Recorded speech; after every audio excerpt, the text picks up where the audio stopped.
All right. Let's see. Yeah, we're live. Welcome to the show.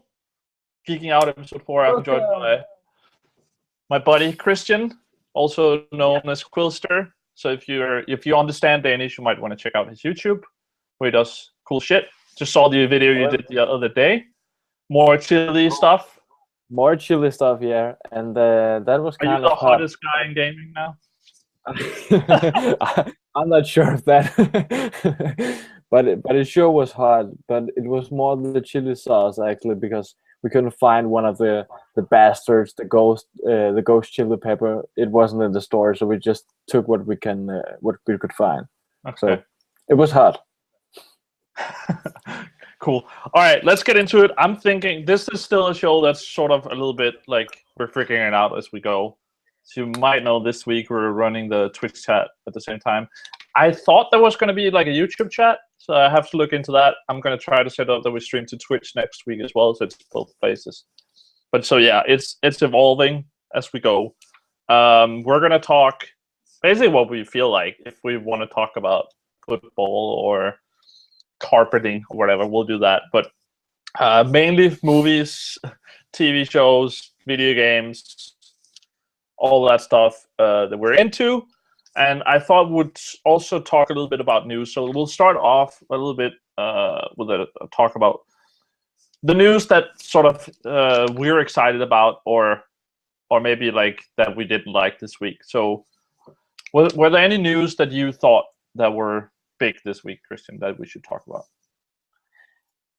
It isn't that big, but to me it's kind of a big deal because they announced with the Guitar Hero Live that the new guitar was going to cost with the game 900 Danish kroner, and that's a lot of money to put in one game, I think.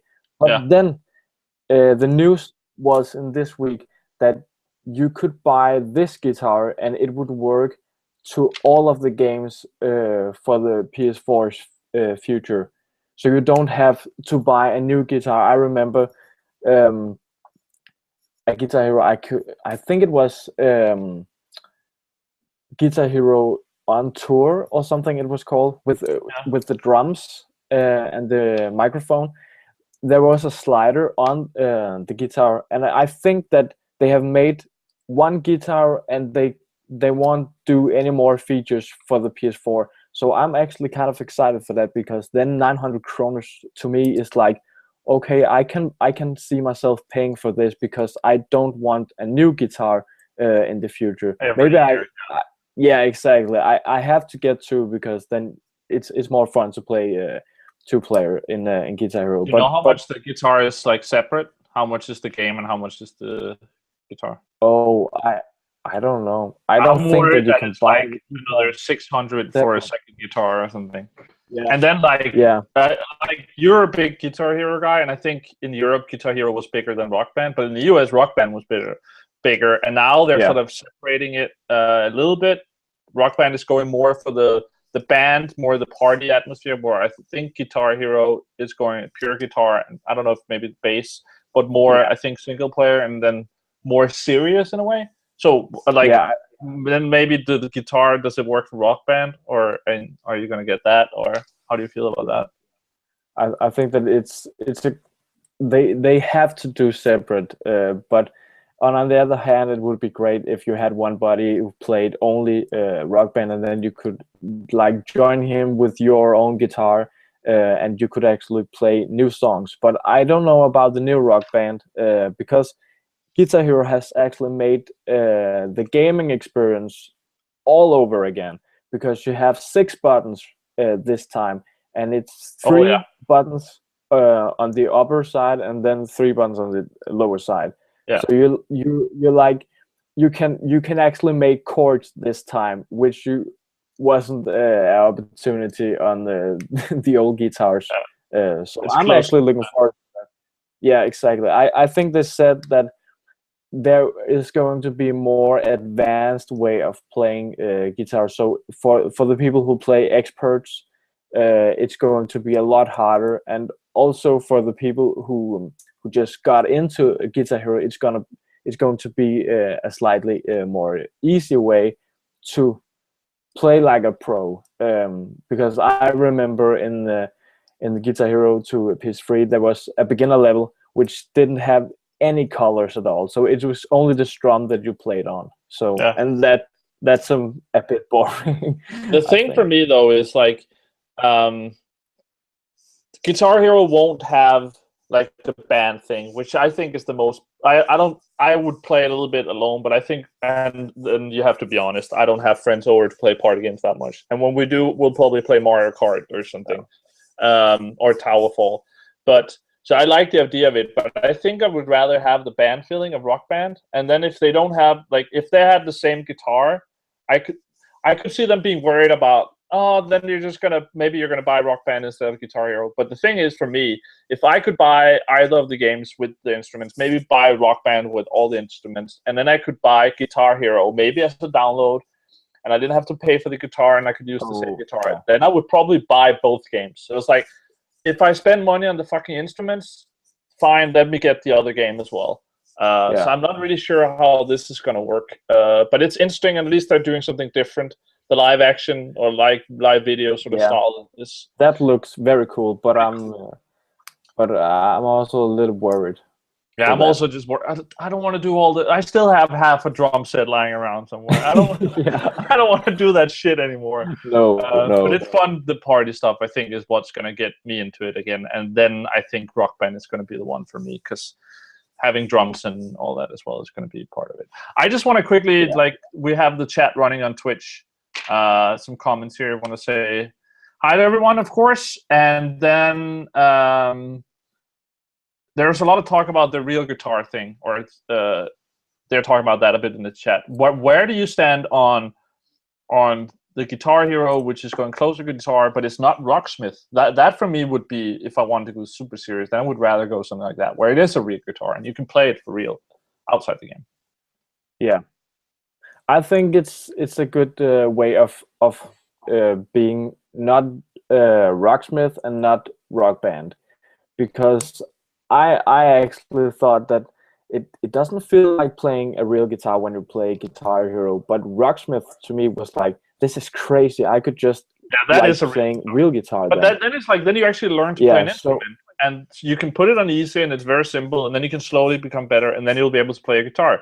The amount of time I know you're going to put into this shit and get really good at, why don't you just practice and get a fucking real guitar? Like, why is it that is it like brand allegiance, you've always been a Guitar Hero guy, or why is it that this thing in between the two that attracts you the most?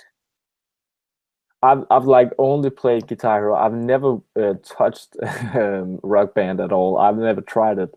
And I think that I've just played it a lot, and then I became very good at it for like a short amount of time, and then I've just put more hours into it, and all of a sudden I played Through the Fire and Flames on hard, and then I practiced to get on expert. I never got on expert, but it's like I think it's like just a fanboy thing or something, because I've got the question so many times, why don't you just play a real guitar if you love Guitar Hero and stuff like that? And I think it's just because of the brand and the characters, you know them for the first game. It's still, I think he's called Alex, one of the guys, he's still in the game, and he was like in the first game. So I think it's kind of a brand thing, and that's why I like Guitar Hero. And then because you can feel awesome with not really being awesome. I feel like for me, I like the guitars, like the actual guitar for Guitar Hero more than for Rock Band from what I tried. But this point when they're switching it, I think I'm gonna go Rock Band. I'm gonna be interested to see how the guitars are. I'm not sure I'm gonna buy it right away, but if I was gonna spend more time, I think Rocksmith would be something I would go with, because I do like the game part of Guitar Hero. That's sort of what attracts me as well. Is I could learn to play guitar, but then you're just gonna spend fucking hours trying to do chords that you can't do and have a terrible time. Where the learning part of Guitar Hero, and that's what I hope is in there, and Rocksmith, and is there from what I've tried, is a game, and that makes the learning part more fun. But it's gonna be interesting to see where all this goes, because everyone at the end of last console cycle was like, oh, no more music games. So it was like, the same we had with the skate games, like Tony Hawk. It was like they were spewing those out all the time, and I was like, are we doing this again? And there's another Tony Hawk on the way as well. So it's gonna be interesting to see if they can reboot this without people getting super tired of it. And I guess you aren't surprised to hear that I actually got the skateboard for Skating Hard Shredded. No, not at all.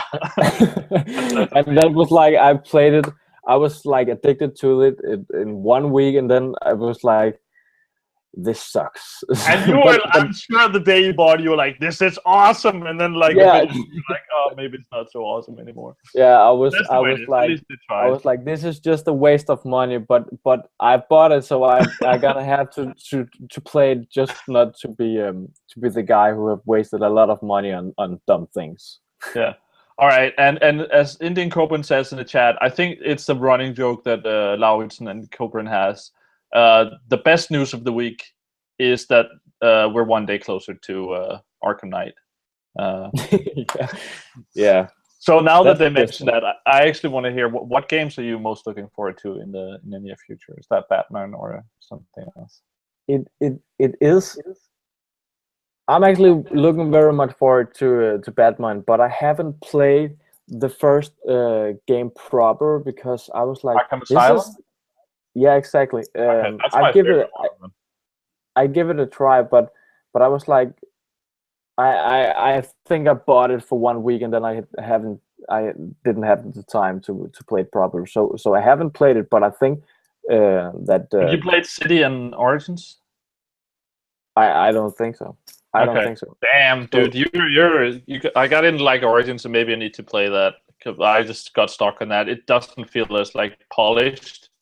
But City was really good. I thought it didn't work as well with the open world, but Arkham Asylum is one of my favorite games of the last generation. It's so good. So I'm really excited. I will say we have The Witcher coming out, which I'm probably that's sort of tied for me with Batman. And then there's just, if you know me, there's one thing coming out very shortly that is just gonna, I'm not gonna talk to people unless it's gonna be over a mic over the PlayStation 4 when the DLC for Destiny hits. So just be warned. I'm going to be playing that a lot. There's not going to be a lot of sleep. I'm probably going to order a shitload of pizza because I don't want to waste any time. So that's without a doubt what I'm most looking forward to. Yeah, and I think that that it's not in the nearest future, but The Division and Rainbow Six. Yeah, I think Rainbow Six will be this year, but Division will be next year for sure. Yeah. So, but Rainbow Six, I'm looking very much forward to that because the co-op thing in the Rainbow Six I've played was so awesome. So I'm looking very much forward to that. I think the trailer in E3 was just like, this is awesome. I want this game now, and I wanted to have it now. So I'm looking very much forward to it. It's going to be really cool to see Massive, who is from Malmö, or situated in Malmö, finally get to do like their own thing. They've helped out on Far Cry and Assassin's Creed over the last years, and this is the project they've been working on for years, and it looks so ambitious and it looks so cool. Details like one of the first, I think the first gameplay of the show where they're running around the city and they're hiding. One of them is like taking cover behind a car and he's like moving over. And as he does that, he just touches the car door and it closes. Like details like that. It's going to be super awesome. But yeah, let's move on to the next story. I want to bring something up because I didn't decide on that we should do news until like yesterday. I was like, let's do a short, and maybe we're spending too much time on it already. But then, like looking through, so from next week, I'm gonna probably take notes throughout the week. So now I just like looked at what was big for me. One of the things that I noticed then was something that actually annoys me because we have now. There's a rumor, Fallout 4 which we've had rumors every fucking week for the last 6 months, and people are pretty sure that it's gonna happen. Assassin's Creed is going to be proper announced next week. And there's multiple other games where there's rumors about this and that, and Dishonored 2 might not show up at E3 and stuff. So I want to hear like what your thoughts are on this, because this reminded me how tired I am of this shit, where like every week we have news that it's like rumor, some source says this, and there's no like base for it. Most of it, if it's something where it's a proper leak or someone knows something and we have a quote or something, fine. But for me, there's way too many news stories on gaming sites that are rumor this or this might happen. And it turns like it's sort of tied into what the internet is turning out to be right now, where it's like every fucking link is a clickbait article. My Facebook feed is like 90%. Oh, you're not gonna believe what this guy said, and you just like. So one thing I want to hear what if you're as annoyed by this as me, and also I want to say to people who are watching this, don't fucking click that shit, because the reason they do it is that it gives clicks, and I've done it myself, but I'm really trying hard now to not click. Even if I want to find out what it is, then Google it, go somewhere else. Don't click those articles, and I'll get into the rest in a bit. I want to hear your thoughts on this. I agree. I have to admit that I do it all the time by myself, because I'm like, what is this? And I'm think 99% of the time I'm disappointed of what the guy is saying, what happened. So and often you know the answer, or like whatever. It's so annoying. Yeah. So but they got their click and they got the ad money out of it. Yeah, exactly. I think that you mentioned Assassin's Creed, and Ubisoft actually made event on Facebook that Tuesday at 6 o'clock. That I feel like it's okay. It's a little bit weird because we kind of know the game, but apparently it's going to have a different title and stuff, and that's cool. Yeah. That they're like, oh, we're going to announce this proper next week. That's cool, because then it's like official. It's like, this is not a rumor. That's so different than we've had news stories about, Fallout might be at E3. And I think that as well. And now I don't even remember what that's based on. It's just like that's sort of the common consensus in gaming press that that's going to happen. And sometimes, like from working on the other side, I have known stuff before sometimes. I've tried really hard, and I think as a CD never like talking about and commenting on stuff, pretending something that I like saying, oh, I think this is going to happen, and then I knew it, or saying something different in that way. But I know, like, we at Game Reactor, which I had disagreed with, and I know other gaming sites and stuff, sometimes, we know, like, something is going to happen, and then we write a news piece about the opposite, saying, oh, there's rumors saying this, and we know it's not true. But, like, we know that article is going to get news and get, like, clicks, and that's super fucking annoying. And I think I just don't want that. Like, it's cool you can make money on ads that way, but I would just want that more people would go that direction. And that's what I'm going to try to do, like, with the way we do this. If you're really excited about something and it's a proper rumor, let's talk about it. But I don't want to just talk about all the rumors every week. And I'm going to try to not do the same with, like, my YouTube videos. I'm going to try really hard to not put those, like, titles that will get you a shitload of clicks, but will make people annoyed that they're not happy with the content. I really hope more people will, like, start pushing that. Let's do proper shit instead of just doing clickbait. Yeah. Agree. All right, I'll try to get off my soapbox now and rant. So yeah, was there anything more to say about that? I don't know. I just went off now, but yeah. Let's. I think it was close now. Okay, that's good. All right. Yeah. Question from the chat: do you think there's any chance games like The Witcher and Phantom Pain might be released in super buggy state? Asked Cochran. I think there is a chance for all games to be released in a very buggy state. Yeah. And what we saw last year, Ubisoft was one of the they're the worst probably production firms who was like making tons of games who was just that there was just bugs all over. But the thing is, like, it was really bad with Assassin's Creed and some other games. But for instance, Far Cry, I had like no problems. No, it ran exactly. Perfect. Exactly, and I think that maybe they have focused more on that game or something. But I also played Far Cry and said, this is a Ubisoft game. Why isn't there any bugs in it? And that was like the first year where Ubisoft was one of the I think that they screwed up a whole lot of games that year, and I was very disappointed. But Far Cry 4. They made a very good job out of that game. So I loved them because of that, but I was so disappointed at Unity. All of the bugs just ruins the game.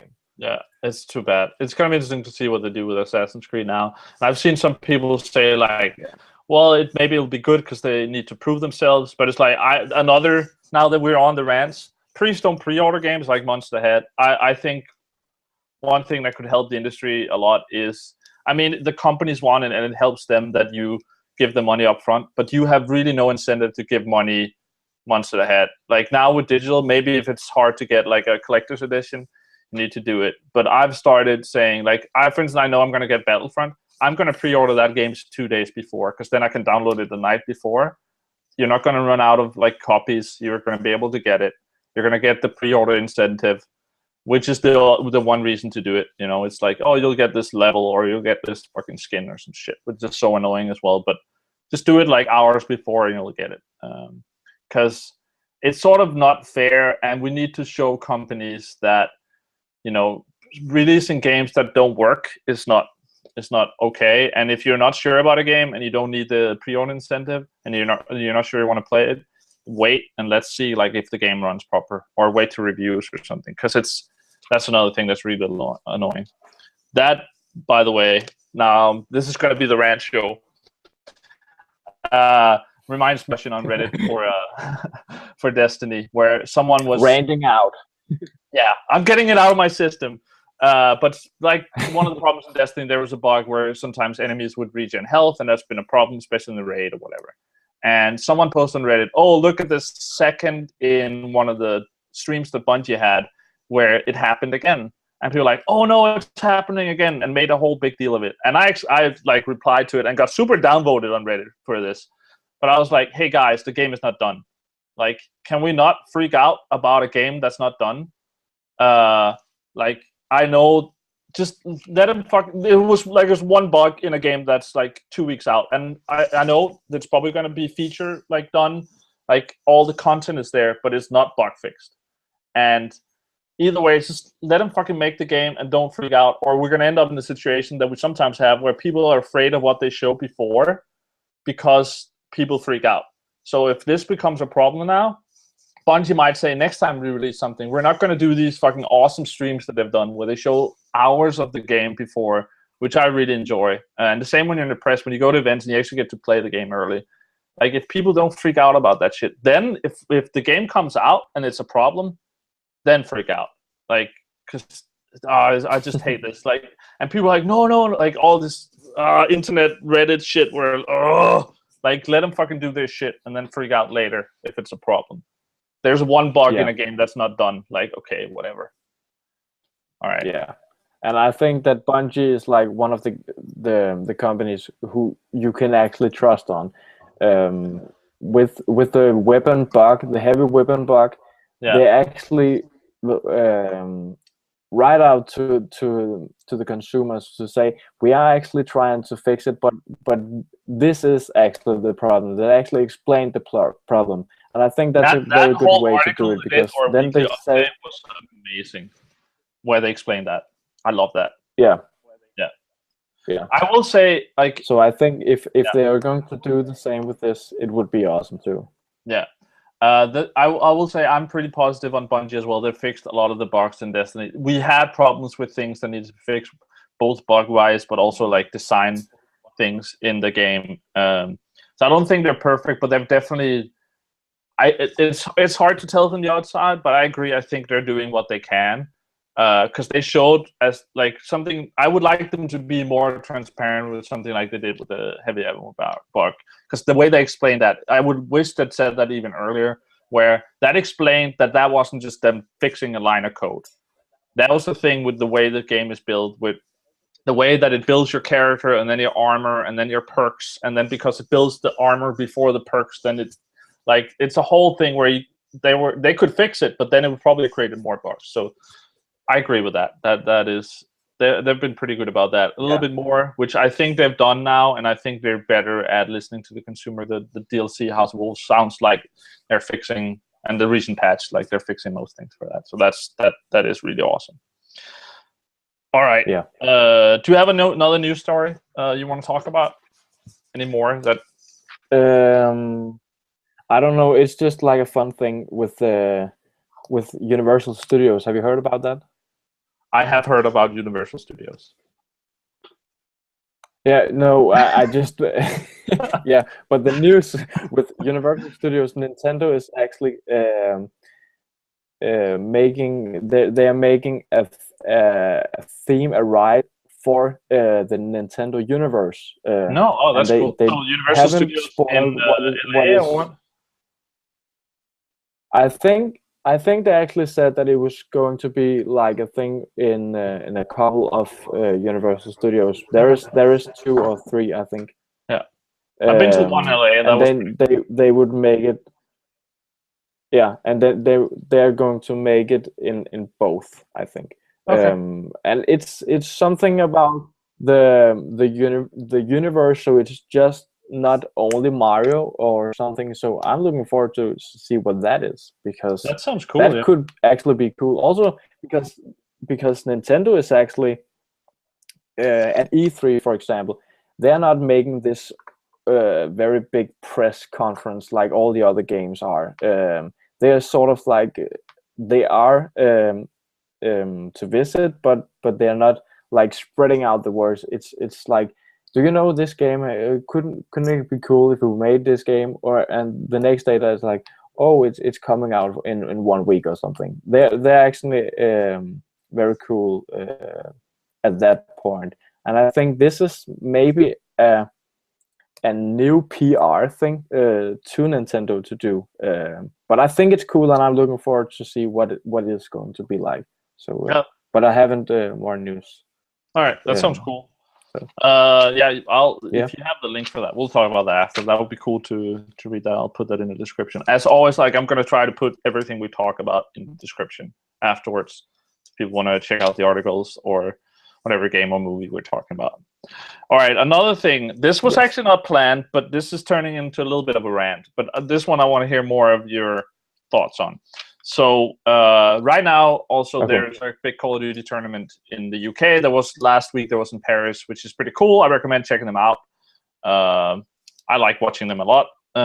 So that was one thing. But so one of the big guys who commentates on these tournaments, an American dude.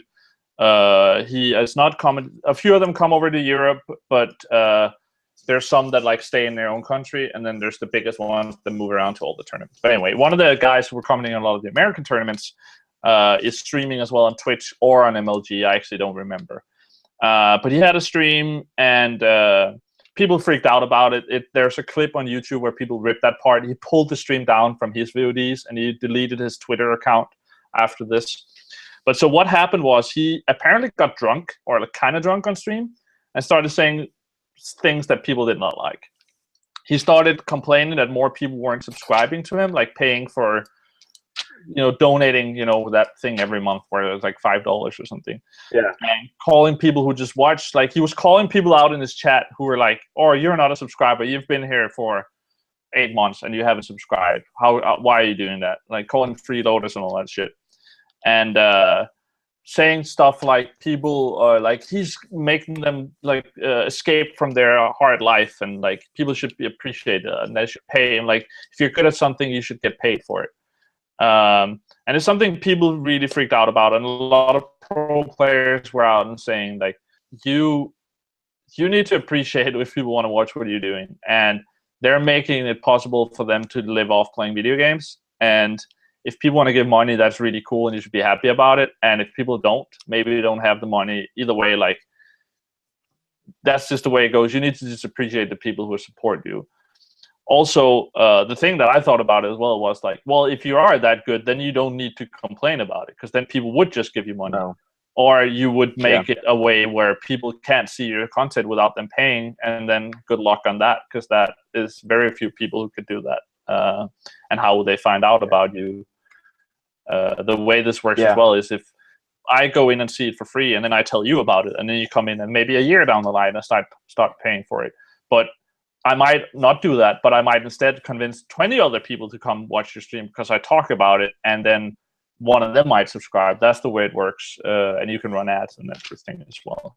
So I'll link to the video if people want to watch it. But I want to hear your thoughts on it. You're sort of in this game as well that I've been into, even though I've have said that I'm not doing this to make money now. Like I don't think that's going to happen, and it's not the way I want to go. I'm sort of enjoying that. I don't have to worry about that. But I am on Twitch and on YouTube, and I think I I've enabled ads on YouTube, although I'm not making any money. I don't think I've gotten a single cent. So what's your thoughts on this sort of thing? I think I can sort of I think the first it's dumb to play games at a live stream and then drinking at the same time. Don't drink and game at the same time. It's just like driving and drinking. Don't do that. I would say do it, but don't get so drunk that you start saying bad stuff. Like if you can control yourself, that's fine. But know yourself enough to not start ranting. Yeah, and I think there is actually also a Danish streamer and YouTuber who made like a drinking game for himself. So it's like every time people donate, he should drink one glass of whatever, and then he became very drunk and very embarrassing. So I think it was actually his bigger brother who called him at the stream and said, "You're very embarrassing now. You should go to." Yeah, exactly. You need to go to sleep and you need to close this stream. And he actually did, but he edited a highlight of the whole stream on YouTube, and it's a blast to watch. So I think you just gotta know. I have gotten not drunk at all, but I got tipsy one of them, and I plan to do that in the future because it's fun. You just gotta know when you do that sort of thing that you might say stupid stuff and it might be embarrassing, and then you just gotta embrace that. Like if you start, I get why he probably pulled this because it's bad what he said, but if it's on the internet, someone pulled it, especially if you had a lot of viewers. And these people in this, he had like a raid call going where people in the raid call were also like, you probably shouldn't say this right now. Stop streaming and stuff. So yeah, it's just you need to be smart. That's I guess the problem for people today is that we have the internet, and whether you're a celebrity or not, if you do something stupid, there might be a picture, a video, or you might be streaming it, and then it will be there forever. But I think like if you want to make a company out of YouTube or something that you want to earn money on it, I think it's very important that you don't complain to your viewers. You can complain to your friends or everybody else, but just not tell everybody at the stream. I think that you should subscribe to me, or why don't you share my videos and stuff like that. It's like you can have those feelings, but don't share them to your viewers. So that's I think it's like if you earn that, like if you do good enough stuff, that will happen. You can't demand that of people. That's like saying like, oh, I should get the Oscar. Like, why haven't anybody given me an Oscar? It's like you might think that, and you might have earned one, but that doesn't work. It's just gonna have a backlash. And I think you can complain about some things, but you're right. That sort of thing, you can't complain to people. Like, how entitled are you when you start saying like, oh, you should pay me money every month to see me? And then he's like drunk on stream. That's amazing. Like, look how cool, how good entertainment I do. Like, I sit here, drink wine, and say stupid shit, and like play Call of Duty. And I'm not good enough to win anything, but I'm drunk, so give me money. Like, what the fuck is happening? But yeah, I guess shit happens, and we'll see what happens with this dude. Apparently, he's done something bad before, which I haven't really followed up. But people were raging a little bit about him, that he's probably not going to have a good time in the future, and he's probably not going to be a caster anymore. And he had apparently sort of semi-quit his casting job for Call of Duty because he wanted to do streams instead. And now he'd had a big backlash. So I feel it's sort of bad for him, but it's also, maybe it was like you get drunk and you say stupid shit. But I think the way to handle this sort of thing then would be to apologize after and, move on. Yeah. You just gotta own up to it, like when you've done bad stuff, and whether you actually felt that way or not, it's better just to say, hey, I'm sorry, I fucked up, and then move on. And then you need to like apologize to people and say, hey, can you forgive me? And that's the way you move forward, instead of sort of doing the opposite as he said. But, that was crazy. And he can make the good old "I was drunk, I'm sorry." he was clearly drunk, so that part checked. But yeah, as people say in the chat now, drunk on stream, the hashtag has never been more appropriate. No. All right, I have one more news story that I want to talk about, and then unless you have something more, we'll move into talking about what we've seen and played. So, and this sort of ties into that, as most people probably know and should know. Monday this week is a very important day. It's a very big day. It's of course 4th of May. May the 4th be with you. Official Star Wars Day. I streamed a lot of games and had a lot of fun. And we'll have to get on that, like watch Return of the Jedi soon. But so tying in with that, I don't know if it was on Monday or when it happened, but Disney announced something that I feel like we all knew was going to happen. At least I knew. Like I feel it's the obvious thing. The 3.0 Disney Infinity is going to be Star Wars. I think when you saw Marvel, it's like, of course, they're going to do normal and then Marvel and then Star Wars. Another thing, I actually did an interview a couple of years ago with, I think he's the head of Disney Games or something like that. He's a big dude in the Disney game brand. And we're doing an interview with him, and we asked him in the interview, like, so what about Star Wars? And it's like, yeah. And then like a guy with a Star Wars figure walked behind him or something, and then he was like, yeah. And it was so clear that it was like, yeah, it's gonna happen. It was amazing. I never thought you'd get that from a Disney dude, but it's like it was the closest thing you could do to confirm it without saying yes. That was pretty awesome. But it's awesome that it's gonna come. I'm so excited. I'll have to buy all those fucking figures now. Even though it's probably stupid. I don't know. I don't really like the Infinity, but I need to have those figures and I need to play that game. So that's gonna happen. What about you? Yeah. Disney Infinity, how do you feel about it? I've never played it, and I think Disney Infinity, from what I've heard, it's a great game. It's not not like the game that that you would play unless you are a fan of the figures. Yeah. And I think that the game is like super cool for smaller kids because they can like collect the figures, but the actual game part is terrible. Yeah, actually. It's really bad. Where I feel like something like Skylanders is actually a good game, but I don't know. I bought some of the figures here as well, and it's cool having the figures and some of the things they can do. But the moment gameplay, the controls and stuff is actually not good at all. But we'll see if they can turn it into something cooler. I haven't really played around in create mode a lot. But that could be good. I don't know. No, but it's like, I think that you have to be a fan, and I think that the smaller kids is like every Sunday or something, their parents is telling, oh, so you can get a new figure, and they're like, oh, which one are going to choose? I want Elsa from Frozen. And stuff like that. Yeah, exactly. So I think it's like a collector's thing, and I think it's a money maker, but I have no intentions of buying that game. You know what? You can come over and we can play. Even though it's because I have way too many of them. Yeah. Oh, so but you're not the. Well, we'll see how big of a Star Wars fan you're growing on that shit. It seems like. Yeah. I'm getting like a pop quiz at the end of my my Star Wars education. Oh, maybe we should actually do that. Stream it or something if you like.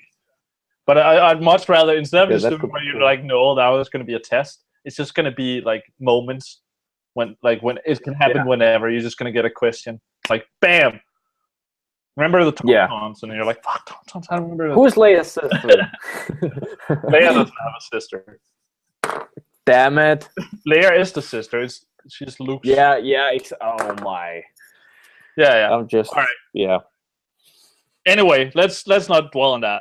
But we should do that Star Wars stuff soon, and then we'll see. It could be fun to actually play some co-op in Disney Infinity. I haven't really tried that, but yeah, I don't think it's that good. The figures are cool, and there's some of the like tying together, and you can have like Captain America in Guardians of the Galaxy and things like that. It's sort of cool, but it's like when the base game is not that good. Hopefully, they'll make it better with 3.0. We'll see.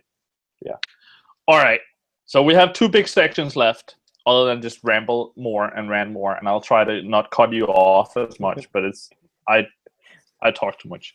But so let's start with, what have you been watching this past week? Have you watched any films or TV? I can't remember what I'm getting into a Danish series which is very old, but I haven't watched it. And what is it called? It is. I can't remember what is the name. It's the in English it's the traveling team. And okay, Rejseholdet. Yeah, exactly. I think it's called something completely different in English, but yeah, I'll find the link for that. All right, cool. And it's I think that it started in 1999, and then they just made a lot of series and a lot of episodes. And when I'm watching it, it's like you can in the first 10 minutes or so, I think it's you can tell who the murderer is, and it's like the traveling team is the team who's traveling in Denmark to see different cases, and then they they should actually call that. I don't know what the name is. Or FBI. It's like a Danish special. For people who don't know. Yeah. Probably unit sounds stupid. They got a whole truck with their office in, and they just driving where the case is. And it's okay, but they made these horror sounds, these very cliche horror sounds, and it's just not working. So when I'm watching it, it's like I'm laughing half of the time where people are dead, and I feel sorry for that. But it's like, yeah, I'm not a big fan of it. I'm gonna watch the whole series too, because from what I'm heard, it's going to be better and better and better. Like most TV shows, people. But I'm not sure. Yeah, exactly.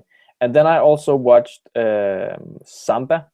But wait, before I move on, I just want to say I never watched it either, but I feel like it is one of those shows you need to watch. And the only thing like everyone was watching, and I know actually where we live here in Haskell, they actually shot like an episode or two, part of it.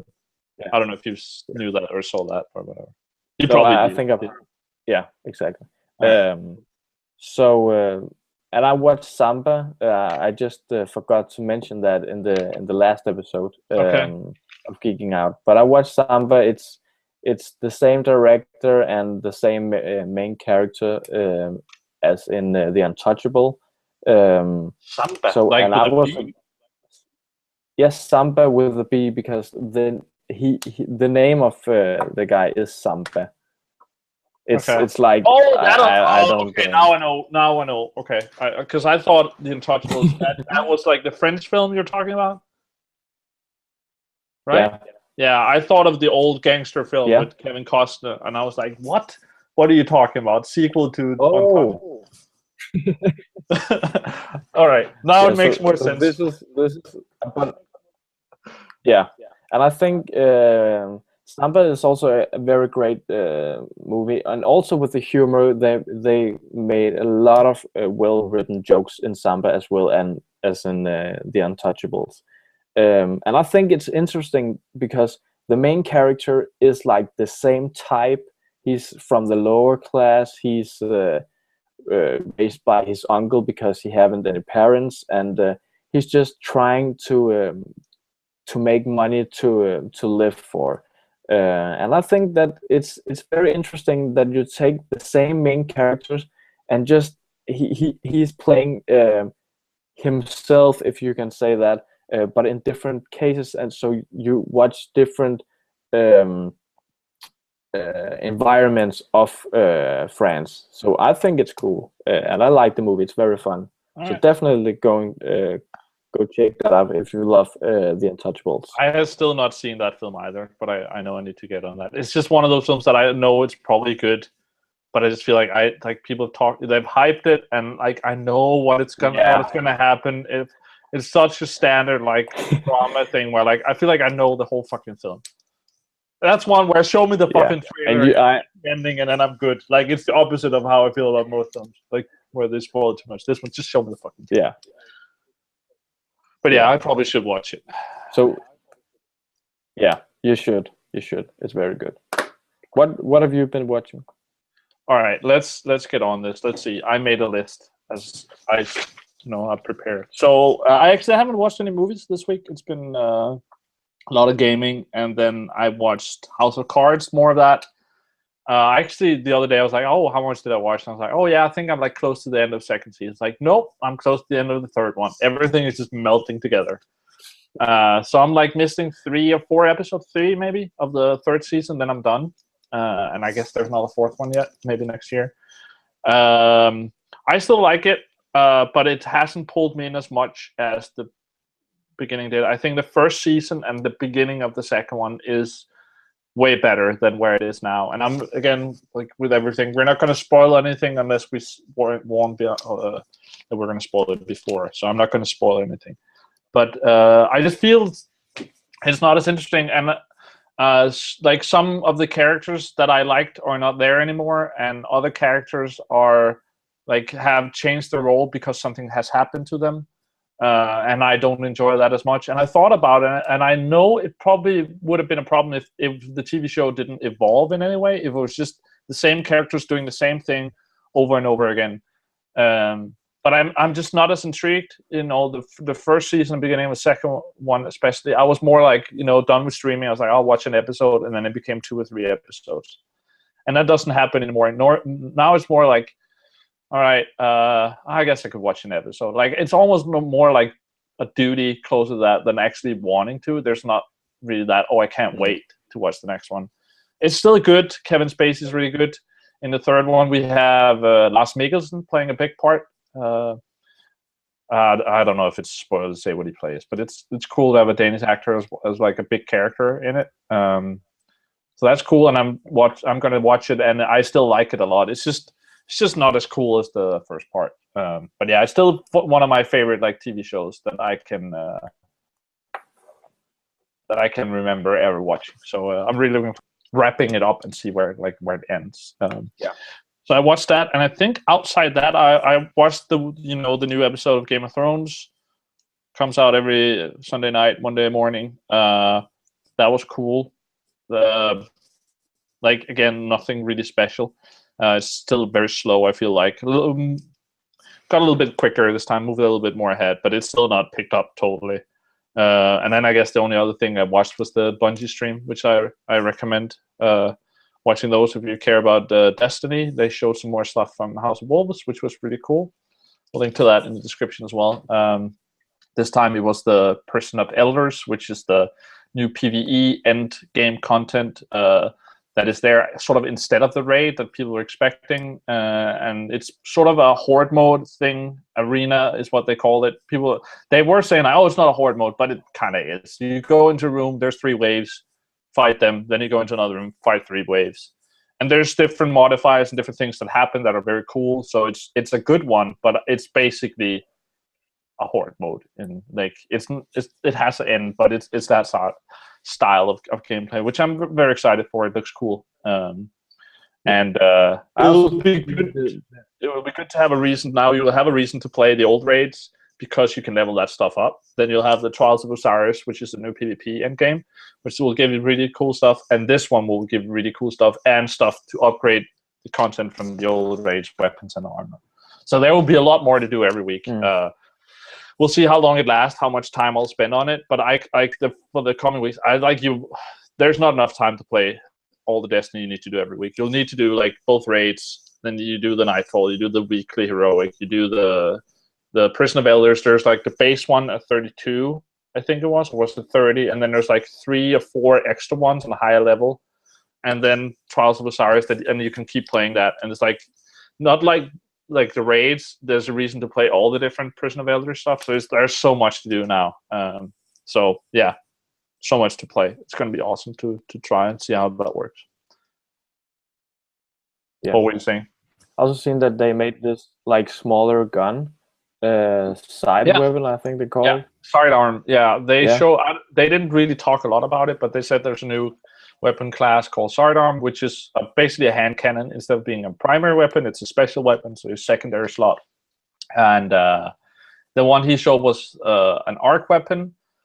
It had really low damage, but shot really fast. And I'm assuming you're going to be able to use that the way you've done in some shooters in Call of Duty and Counter-Strike, where You could, for instance, in Call of Duty, you could run overkill and have, you know, a sniper and an assault rifle or something, but then it's slow to switch between them. If you have a pistol as your secondary, you could switch quicker. So if you like shooting and run out of bullets, instead of waiting to reload, you could quickly switch to the pistol and maybe get that 1 point of damage in that you needed. So I'm assuming it's going to be something like that. Otherwise, I don't really see a reason to use a weaker weapon than you would normally have, because it looked pretty weak. But it's interesting, and it could be really good for something. So it's going to be interesting. It's going to be interesting to see how many new weapons there are in that class. If it's only this one, if it's only arc, or you can get in different ones. The other big thing they showed was the new sort of special thing. In the beginning, we had the relic, which is in the first raid, and it's in, was it in one mission? I don't remember. But the relic was sort of the first thing you could pick up and make you play in third person. The second one was the sword, which was also in an early mission. You use that in the second raid. And this time it's a big cannon, a big rocket launcher. That was what we saw in some of the art where people were like, what is this? Can you do like a rocket launcher in your special or primary slot? No, this is a pickup that you can get as a reward in-game. You can't like equip it. It's not a weapon you have. It's something you can pick up like the sword and the relic. So rocket launcher, and then if you hold in the fire button, then it hits the target and becomes a mine, and then and the longer you hold it, the more powerful it is. It wasn't very powerful as the normal rocket launcher, but if you did the mine thing, it was very powerful. That's going to be a fun dynamic to have as well. So yeah, that's pretty cool. All right, so I guess the question I always ask you for this: where are you with Destiny? Are you haven't bought any of the DLC? No, are you not yet. How are you thinking? It's a week and 2 days or something until the house opens. I think that I've seen in on PSN. I think that you can get both DLCs for like 150 kroners. So I'm considering doing that. Also because I've just started both the Hunter class and the Titan class. So you have 3 characters now? I have 3 characters now, and that was because I'm this is just like Pandora's box I'm opening right now. But it was because I played only as Warlock until yesterday. But when Story was there, I couldn't buy anything it was a very bad week for me if I'm going to buy one of his things. But then he got an exotic Ingram, and then I said to myself, okay, we're gonna do this because it only cost Mode of Light, so it wasn't the strong coins. So I bought it, and then I got a helmet for the Hunter, and I was like, why did I do this? Because I haven't. Which helmet did you? I get. I've seen very many hunters wear it. I think it's like you got 3 green eyes. Oh yeah, it's like really a black helmet or something. Mask or something of the third man. Yeah, it's really good. I actually bought that as well, even though I had it because I had a better stat roll than the one I had. But yeah, it's really good. One of the better exotics for hunters. So I put it in my vault, and then I just started upgrading a new Hunter. So I'm doing that now because I want that helmet. It was very cool. Hunter is the best. Just putting it. Yeah. Actually, the same thing happened to me. I picked the Hunter in the beta like that. I think the first exotic I got, maybe it was the second, or maybe it was the legendary. At least very early on, one of the first like good drops I got was a Warlock helmet. I think it was a legendary Warlock helmet, and I was like, "Fuck this! I finally got a legendary, and then it's a fucking helmet for the class I don't have." And I was like, "I'll save it." And then like a couple of days after, I was like, "Fuck it, I'll start doing a Warlock as well." Like it's so annoying to have a legendary and then you can't use it. So it's the same happened to me. And then I started like doing those, and you'll get more drops. Well, it will be for things you can't use because you don't have the character. Then I was like, I'll make a Titan as well. And then by the time I had a Titan reach level 20, I had like full legendary and exotic gear. Like you just jump to level 25 or 26 right away. So that is a good way of like, if you get a job, you'll be able to use it. I will say the other thing you can use it is if now you've decided to do Hunter, and I think that's cool and it'll be fun. It mixes it up for me a lot. I often play then I play Titan, and then I switch over and play like you get the variation differently by having multiple characters. But to level your gear up in House of Wolves, if you get that, you need an exotic shard to level up your weapon or armor to max level. And the way to do that is either buy one for 7 strange coins or to dismantle a piece of exotic gear. So even if you keep your character, there's a way to use it and dismantle that piece, that helmet, and then use it to level up something else. So it's not a total waste if you don't end up playing the other characters. Okay. So, and I was like, I'm in level 30 now. I think no. Yeah, I'm level 30 now. So I was like, I want to start over because this is just going very you're so slow. slow. If you don't have the DLC, you can't do a lot where you're at now. Yeah, exactly. That's where, and it's I think if you get the DLC, you should do it within the next couple of days, because I think to play some of the stuff in House of Wolves, it's going to be good to be level 32. You're not going to be able to make it probably, but playing the raid, the new raid a week before, you'll be able to get a really good drop, and we'll be able to pull you through on hard and give you some really good stuff there easy. And just do that a week before will make you have an easier time and have a lot more fun, I think, in the DLC than if you buy the DLC and then you get basically 2 DLCs at the same time. It would be fun for you to sort of try the old DLC the week before, because everyone is going to play the new stuff next week, and then you're going to be like, but I like all this new stuff. What am I going to do? Yeah.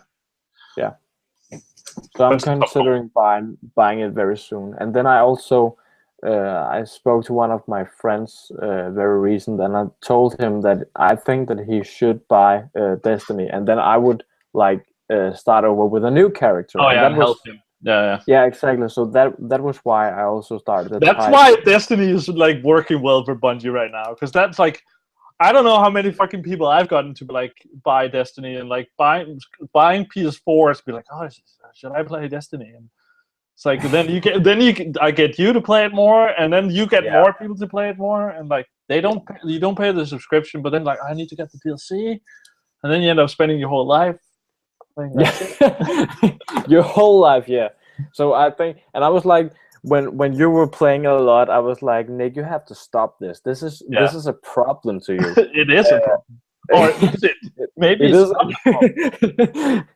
So and when we were playing, I was like, okay, this is actually cool again, because I was in level 20 and I was like, this game doesn't make much more sense to me, because if I'm only in level 20 from now on, how can I level up? The thing is, Destiny has 2 periods where like it gets really slow, and it's shortly after you reach level 20. I think I got like some blue gear that got me to like 20, 21 really quick, but going from that to level 26, 27 is a really slow burn. You need to play a lot of strikes. You can't raid, and when you begin to get into the raid, it's so tough, and you need to have people pull you through it, and you don't have a lot of exotics. You don't have a lot of weapons with burns you need. You don't have all the cool shit. Then when you hit the 26, 27, then you can do the Nightfalls. You can do this, like you can do all this shit, and you begin to get, when you already have a set of legendary, then you begin to get better stuff and more exotics. Then when you hit, before it was 29, maybe 28. Now it's more like 30, 31. Then it's like I'm almost at the cap, but I need so many shards to get hit 32. And also now it's like, okay, I'm sort of there. Should I do an extra character, or should I collect every single piece of weapon in the game, which I've done now?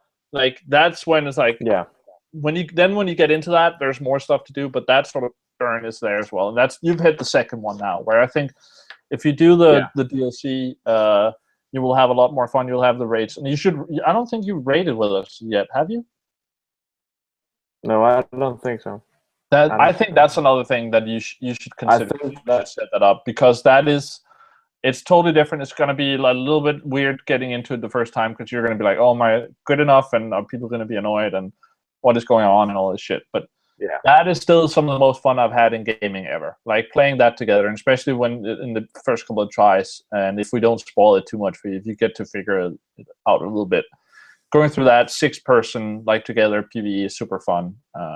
When you feel like it, you're doing the sword on Crota on normal, and you'll get good stuff. And as Lars was saying in the chat, he has a hard time reaching level 32 now. He's hit sort of the second period where it gets a little bit tough. But the thing that happens, if you just get the armor pieces, which you could begin to get, which could get you to 32, then when House of Wolves hits, you'll be able to convert the old shards and old gear sort of things into what you need for the new things. The problem was that all the other legendary gear, the old vaulted glass raid gear, you need ascendant shards. And then for the new raid, they put these new shards and energy pieces in. So it's like people like me who had 200 the old ones was like, fuck, now I need to collect this new shit. But when House of Wolves hit, you'll be able to convert these to each other much easier, and you will get over a lot of that. So if you just get the pieces, it'll be much quicker for you to hit a higher level. And then of course there's the next level cap. But yeah, so I think doing that will be a lot quicker in the future. Yeah. So I think that Destiny is one of those games that tricks you to play a lot of hours, and you have to spend a lot of hours in it. Because at the beginning I was like, this is not a hardcore game. It's like I'm chilling out, I'm playing, and I'm just shooting random people. And at that time, I had a internet connection that was so bad that I couldn't play with other people. And I don't know how I was able to stay at the servers, but I was. So I was playing Destiny all by myself. I was in the tower all by myself. Everything was like by myself. And then I got a better and faster internet connection, and because of that, it's changed a lot to me. And then it was like, okay, this is actually an MMO, and I was like, with the World of Warcraft and all those games, I was like, I'm never gonna be able to play something like that. But I think the game has changed now to me, and I'm like, super positive of future games like Destiny if they're going to trick me to play it again. Especially if you can pull in your character in Destiny 2 and stuff like that, right? Yeah, exactly. Yeah, I think one thing I want to say to people, if you haven't played Destiny, like, play with friends is definitely the way to go. I enjoy playing it alone sometimes, but that's mostly for farming. Maybe you want to go through the stories alone, but I had definitely had like more fun most of the time when playing with people, doing strikes together, doing different stuff together. That is the way to go. Yeah. So if a friend has Destiny, wants to get into it with you, if he can start a new character with you, you will have a lot of fun. I don't think it's as fun if someone is like pulling you through it. It can be good for some things that you can help each other, but starting new characters together is definitely the way to go. And I would wish that I could do new. I'm actually considering playing on like a different PSN account and doing new characters with people. So I think that would be because at this point, you know, it's like it takes a lot of time. That's the other thing. The only thing that's like I'm wondering is why don't they make you pay a subscription for this? Maybe because a lot of people wouldn't do it and it's hard to get into. But like a lot of people, it's that thing where the reason some MMOs work is because people pay subscriptions. And here it's like it's sort of hard to get in. When you get into it, you get so much time out of Destiny that it's like, that's really good, but like, how does Bungie make money off that? I guess they earn money on the DLC, but it's I don't really like such a good value for money this game. That like that's so crazy. You know what I mean? Yeah, exactly. But I'm super happy that they haven't. I'm happy. I probably made this subscription thing. Yeah, exactly, because when people was like playing a lot of World of Warcraft, I was like, "Are you paying money every month to play this game?" And they were like, but "Yeah, why, like, but you already bought the game." Why are they doing it on that and not on like it? Just I'm happy they don't do it, and maybe I would have like had more time to other things. But I'm actually, you know, I spent too much time on Imperials probably, but I've really enjoyed it. Like I've had a super fun time. It's a thing where I hang out with friends now that I like friends through Destiny. It's fun. It's I don't know. It's a lot of cool shit. It does the like story PvE stuff. It does the PvP that I play Call of Duty for. It does different things, and I think it's so much fun. But it's like, why? I don't understand the business part. Like, it makes sense in the way that I would maybe stop and not pay the subscription. But why does? But isn't I guess MMOs are going free to play as well. Yeah, Bungie made, and it's not an MMO, but it's definitely closer to, like, it is sort of in that vein, and some of the things are like that. But I think they're still different in some ways as well. Yeah, but have Bungie ever made no, games they're shooting. I don't know if they made Halo. They invented Halo. Okay, but I think that maybe Bungie was, because this is like a console game, and I think that it's I from what I know, at least, I don't know any games that you have to pay a subscription to on a console. There are And MMOs I where you do think, that. But I okay, guess more of but them I are going think, free to play today, so maybe that's why they've seen yeah, that. And I maybe guess it's just because that you play PS Plus that you're actually already paying, I don't and think then that's maybe why. Because you didn't have to have PS Plus on PS3, where you could also play Destiny. And I think it's probably the way that that's you're right. just seeing that it's basically only World of Warcraft now that can survive as the old school MMO, where most other ones have gone free to play and make money that way. But the thing then that those games make money on is microtransactions. It's either the pay to win sort of thing where you pay for stuff so you can level up quicker or whatever, or it's the consumable sort of more like wearables, like hats and fucking gear that makes you look cooler. Yeah. It does the same thing, and they haven't done that either. Like the only thing they're actually No. doing with that now is something that's super cool, which I'll try to link as well, where you can actually buy a T-shirt to support the whole thing that's happening in Nepal right now. Bungie has made a T-shirt you can buy, and then the money will go. I don't know how much of it is going to it, but it's a supporting Nepal T-shirt, and you also get a shader and an emblem in game for that. So that's super cool, and they just posted they've collected $400,000 so far for Nepal that way, and that's super cool. So that's the only thing I've seen that is like, oh, you could buy a shader and an emblem and a T-shirt for money, but it's like that's charity. So hey, do more of that. I just think that Bungie is a cool company, and I think that maybe they're like, we're not gonna do like everybody else just to earn more money. I think they are like, gameplay is our first priority. And that is the best part of Destiny as well. The moment-to-moment gameplay, the controls of your character, of the guns, is so good. Some of the story stuff is lacking. I'm a little bit turned around at it, where it's like, it's actually sort of a decision. You can agree with it or not, but it's more of a like, it's not a story game. It's not a single player. No. It's not a Last of Us or something. No. It's a world that you can explore, and there's something like the Grimoire that should still have done in game, and there's things that should be better. Most of the things they've actually fixed. Also, the things they fucked up with the last DLC, they're fixing everything. So I guess they're learning as well. But I don't know. I think. I've heard people now, like people in the press as well, and normal people, people like you, who are coming around and like, okay, actually now that I played more and get more into this way, and press people who were very down on it is like, okay, now that I actually don't have the expectations I had for launch, it's actually a pretty good game. Like, I think what hurt them was a lot of the PR, and I guess it worked out because a lot of people bought it, so they earned money that way. But maybe it just hurt them a little bit in the middle part now, where in the long run, maybe it seems like it's turning around. But the PR, I don't know whether it's them or it was, if it was the gaming press that I was part of, or what fucked it up for them. But I think that hype was too much, and it ended up hurting the game and hurt their grade. But I think the thing with the beta and the alpha, I think that I can't actually remember one game where I played the beta and the alpha, and when I bought the game was like this is awesome. I think that when you get to play a beta or an alpha, you're like, okay, this is just a part of a game. So when I was playing the beta and the alpha in Destiny, I was like, I don't know where am I story wise in this game.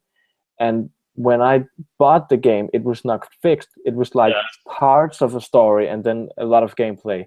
There wasn't a lot more story. I mean, there is, because there are cutscenes and there is a story, but there wasn't a lot more story that you thought. It was more like, okay, there's also raid and there's more maps. And I think it hurt for a lot of people that the first two planets you go to, Earth and the Moon, are sort of boring. Venus and Mars opens it up a lot more, and something like the raid, a lot of people didn't get into, which is some of the better stuff. Like, you needed to, and I think the more interesting weapons you get or later in the game.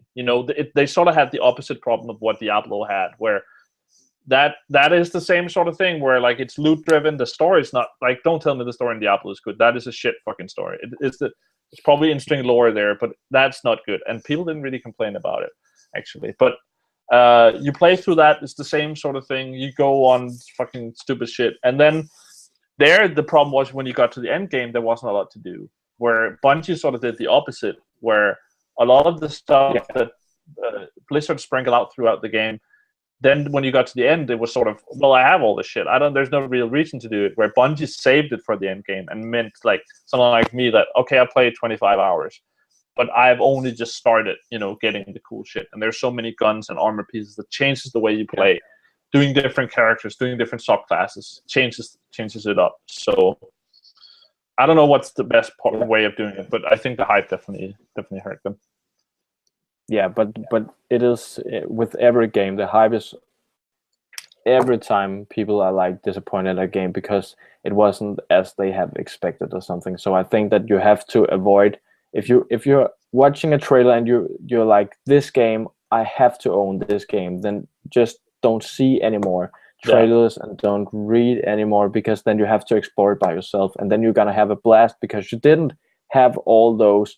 For example, with Arkham, with the new Battleman, with the Batmobile, stuff like that could have been cool to explore by yourself. But now it's like it's revealed and it's spoiled to everybody. So it's like, but it's also there when you're playing the game. They're gonna sell more games probably, because people are like, oh, it's Batman. Yeah, exactly. And if they hadn't hyped Destiny that much, they probably wouldn't have sold as much. Like it's a hard thing to sort of. Where's the middle ground there? But I guess people in general, it goes back to the bugs as well we're talking about. Maybe don't pre-order the games that early. Maybe wait, don't try to buy into the hype. And I know it's hard. I didn't really buy into the Destiny hype until very shortly before, because I was not excited for it all. I was at E3 and was like, fuck this game. Like everyone that we were hanging out with, like, oh, let's get a picture on the Sparrow. I was like, fuck this. Like, I don't give a shit. And then I played the beta and I was like, this is kind of cool. I guess I'll try this. And I was like, that white PS4, fuck it, let's buy Destiny. If I could have bought the white PS4 without Destiny, I probably would have done it. And I was like, all right, let's fucking play this. And then the days before, I was like, okay. And then the rest is history or something. I was actually like on the release date, you were streaming at Game Rex and you were streaming Destiny, and I was watching that stream and I was like, okay, I've played the beta, I've played the alpha, I'm going to see what is this game, and then you were playing, and I was like, this actually looks pretty cool, and I haven't pre-ordered or anything, and it was like very late noon. And it was like the day before it released, we got to play it. They turned on the servers for the press. Yeah, exactly. And I think it was on the release day I've saw the stream, so I've just. We streamed it again the next day because I was like, I need to play this game more. It's so stupid. So I actually drive to the nearest place where you can buy games, and I bought the game, and I think it was like the day after I got this email from PlayStation where they said, oh, we're gonna give you the game so you can review it. And I was like, fuck, did I just spend the money on this game and then I'm gonna get it for free? But apparently they did not get the game there to us, so I haven't wasted my money, and I've just played it a lot. And you supported Bungie, you're supporting the developers. Good job, Christian. Yeah, exactly. Yeah, thank you. All right. Any games you want to talk about? I have so many. I feel like it shouldn't just be. I always just ramble, talk too much. I don't know. I haven't really got into other games. I played Evolve. I think I played 2 or 3 games or something like that, just to try out the new monster. But did you get the new monster? Because I got the new hunter, and I didn't get the monster. Yeah. So you bought that, but that's like a separate. You didn't get the new monster. No, I only got the. That's right, because on my game it was like. Yeah, and I was like, I would prefer to get the hunters, because then you could play more and you could level up your characters, so you had the new characters. But I just got the monster, and I'm like, okay, this monster is so different from all the others, so you're gonna have to play a lot different than you were used to. So it's like, it's cool with the lava thing, and that you can make a stone wall, but I'm not going to play that much Evolve. I think that it was a great game when it came out, and I was very addicted to it, but But now it's sort of those games where you play maybe 5 games in a row, and then you're not gonna play it for a month. For me, it's total Titanfall all over again, like, which I didn't have. Like, we had it in the office, where it's like, this is really cool, and then we play it for 2 weeks, and then I'm probably not going to play it again. I turned it on for that DLC, and I was like, all right, I guess I'll check it out. And then I saw I didn't have the monster. I was like, fuck it, I don't even want to play this. Like, it's fun, but it's like, I don't know, no one else, my friends are playing it, and I'd rather just play Destiny. If I want to play PvP, play some Destiny. If I don't want to play PvP, like, that's the thing with Destiny now, because there's sort of different modes in there. If I put my PvP time into Destiny instead of Evolve or Call of Duty, then it helps me in the long run. You know, it all builds on these characters and makes me get cooler shit. Where, like, it would probably be as fun or maybe a little more fun to play a couple rounds of Evolve, but that doesn't help me in the long run. You know, it's just going to be a bit of and I'm not intrigued to play it all. I don't know what it is, but yeah. No, I don't know either, because when it came out, I was like super excited, and it was actually a lot of fun, and I was like, I could see myself playing this in the long run. But all of a sudden, I was like not playing it at all, and then it was just like on the shelf, and I was like, I haven't played that for like a month or so. Why haven't I? I totally knew this, and that's why I considered not buying it, because I was like, this is going to be one of those games, and it ended up having more problems as well. Where the problem we had, where we kept getting into people, like, games with AI or weird shit like that. That just kills it for me. There was too much waiting, too much games where we went into bad stuff. I got into where, like, all right, let me play it alone and level up. And then I got into a game alone against 4 AI, and I still was forced to be the monster. And then I was like, what the fuck is happening? Like, let me level up my characters or unlock the last stuff. But no, like, and it's like, I get if I'm forced into, like, end up in a group with 4 people in the same team, and then I need to play the monster. But if I end up playing alone, then let me fucking pick what I want to be. If I'm playing AI, like, it's so dumb. But yeah, it's sad. It had some good ideas. I think they also fucked themselves over with some of that DLC stuff. There was way too much DLC talk, and they did some of it the right way. Maps are free for everyone, but it's just fucking skins, and you buy the season. I bought the season pass, I think, and then it's not the monster, or I think that was it. But the monster is like separate from the season pass. The season pass is only hunters. Yeah, I don't know. Yeah, maybe the monster was in pre-order, right? Did you pre-order Evolve? I think I didn't pre-order it, but when I came in the store, he was like, but he was like giving me another game, because he said, okay, I got one left, and this is actually a pre-order, but the game is out and nobody has bought it. Then it makes sense, because I think that was the way it is. If you pre-ordered it, you would get the monster, the next one, which I didn't. I just bought it on release with season pass, and I was like, okay, fine, whatever. And then it's like, oh wait, I bought a season pass, and the first monster that comes out I only get the hunters. It's like, fuck this. And it's like, how much variation? I think it's called the monster pack or something. Yeah, but it's like, why do I have, like, make it clear and let me buy one season pass, and then I get all the shit. And then, like, he looks cool, but he doesn't look that different, you know? Well, I had planned to do a video on it, but it's like, I guess I'm not going to do it. I have this pitch for, like, what Evolve could have been if it'd been Star Wars, and sort of, I brainstormed more on that. But what if, like, you bought Darth Maul, or, like, a small guy, or like something very different, instead of it's all fucking big monsters, and that one has different attacks, but it's like Goliath all over again. Yeah, but have you actually ever played Hidden? A game, or? Yeah, it's a PC game called Hidden, where it's a SWAT team against an invisible guy. And then he's only having a knife and a grenade, but that could actually be cool. If you haven't played that, that could actually be cool to look into. That has been in other games as well. It was sort of in Spies versus Mercs and Splinter Cell, where you were like, I think you were 2 spies versus 3 or 4 Mercs, where the spies they were like stealth guys, Splinter Cell stealth guys, and the other guys had the firepower. Yeah. So and there's been other games for that. But that's cool. I would just like bigger variation on that, you know.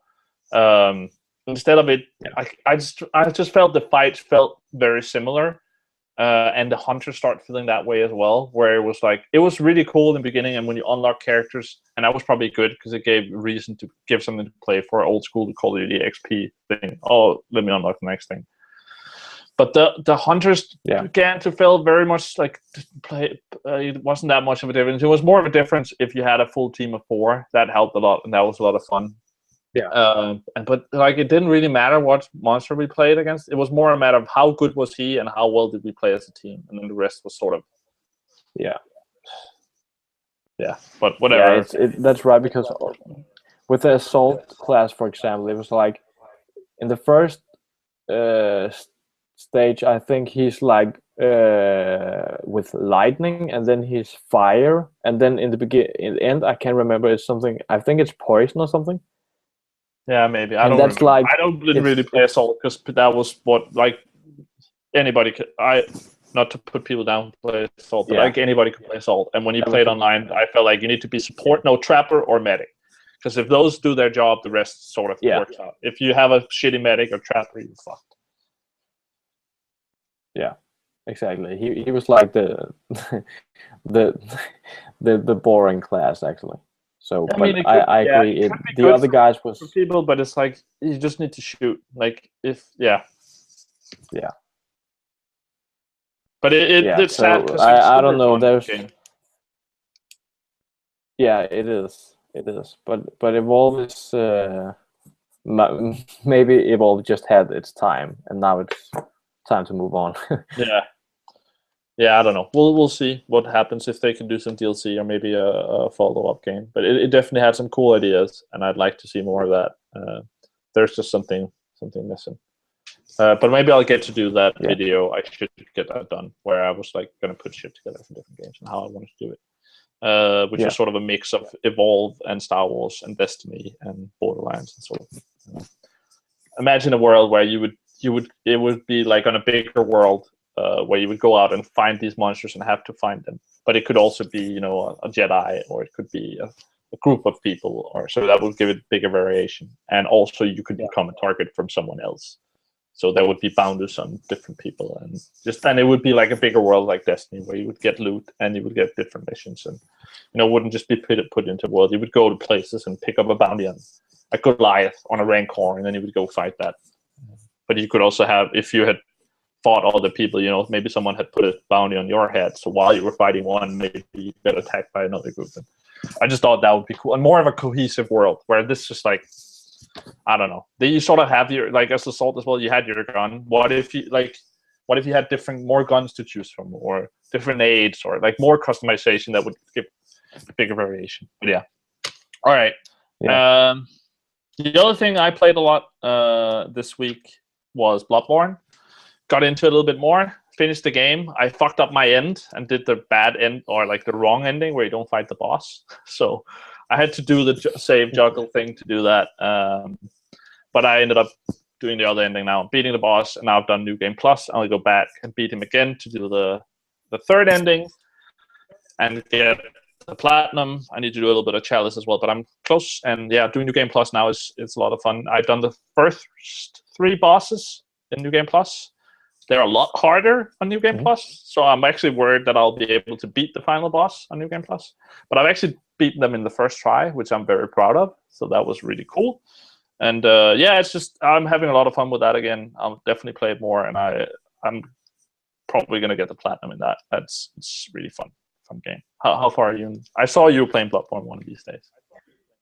Yeah, I was actually playing Bloodborne in this weekend, just to get into it again, and I discovered a new place. So I'm like, because I was actually holding a break because I didn't know where to go after that. And then one of my buddies, he was like, "Can you help me out?" Not too. I am like, I've just for a long time ago, I destroyed the third boss, I think. Bloodborne, because it's sort of that is an optional. Yeah, exactly. Bloodborne. Yeah. And then I had to figure out where am I actually going, and I was actually the boss, or are you still like searching?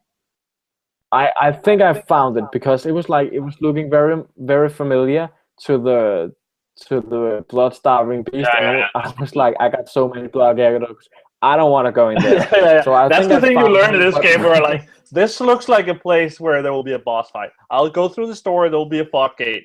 Let me like, and even Bloodstarved Beast. I remember getting to that spot. And I was like, this looks like a boss thing. And then I could see in, and I could see the fucking boss in there. I was like, nope, not going in here now. Yeah. But actually, I found out another thing with playing it more. I found out the first boss, Cleric Beast, you don't have to do. You have to do the Father. Bloodstarved you can skip. There's basically only 6, I think, bosses that you need to do throughout the game. But I definitely recommend doing all of them. But I think that you have to complete the first boss if you want the bell and the insides. No, but you can just get that from the second boss. If you go straight to the second boss, you'll get insight from him, and then you can do it. Getting the bell is you need 10 insight, I think, to get the different bells. You can definitely do it without beating the first one. And Bloodstarved is an optional area as well. So, but you should definitely do it. It's fun. And I found him. It's weird because I've heard some people say they find Bloodstarved Beast really hard. But I think he's been one of the easier ones. I guess it's different for how you play it. It can definitely go wrong, and it almost went wrong for me this time. But yeah, I recommend doing it. I find the area easier as well than the next ones. But so you're in the sort of cathedral area now. Yeah, and I think that I just found it's like a church, and then if you go right and you go left, there's like some sort of grass or something. So it looks like I'm going into the woods. There's I think both left and right are new areas. I think left is where you need to go next, which is also an optional area. And then right is another optional area, which is way harder. And then when you do the left one, you can get to, when you've beaten that, you can get to the castle, which is really cool, which is probably the coolest place in the game. But then the way to actually continue is, have you gotten trapped by the prison dude? I think it was actually yesterday. I got trapped, and Did you make it back? Because I found the light or the lamp. But I found out, because then it was like, okay, this is actually 2 different games now, because I can go in the dark area, and then I can go in the light area, what you would call it. And then I actually got some new gear. You get to that place, like you can walk to that later. It's just further in the game. So you get to that eventually. But that area is really hard. And I actually saved it for too late, so it got easy when I finally got back. Have you found one of the bosses there? Because when I got there, I got captured. Then I ran, like, you run around a little bit, and where you went right or up or something to get to the lamp, I went the opposite way. Yeah. And then I ran straight into a boss and just got annihilated. Like, I was like, I didn't have it. He just like, whoosh, and I was done. He one-shotted me. It was crazy. So, I just think I remember that you said, have you ever been trapped in the prison? And I was like, no. Okay, but when you do, go up. I actually went up and I saw the lamp. It took me forever. It's like if you die in there without you find the lamp, then you just spawn back in the prison and you can't get out. So I was stuck there for a bit. So that was but yeah, it's fun. I'm actually considering now, I think I'm gonna do a couple of things. I need to do the chalice dungeon, I need to do the boss that you need to do in the cathedral, and then I think I'm actually gonna let myself get captured by the prison dude as one of the next things, and see if I can beat the boss this early this time, because I've gotten better. But they are also way harder this time. Like I don't know if some of them feel faster, but they definitely have more health.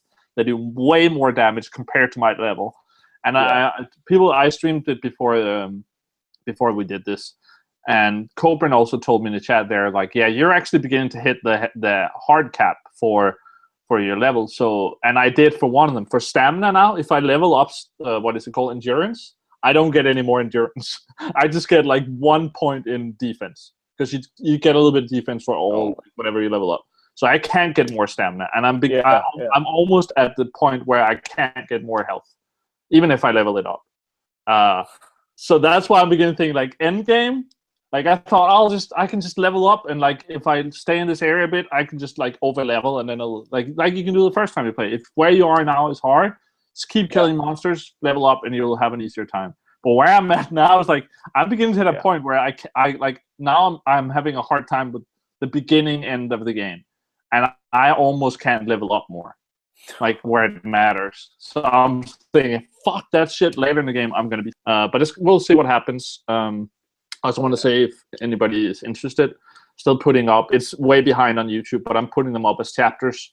And actually, the one that went up here 6, or it will go up in like 10 minutes or something, is actually probably probably the episode that people like the most.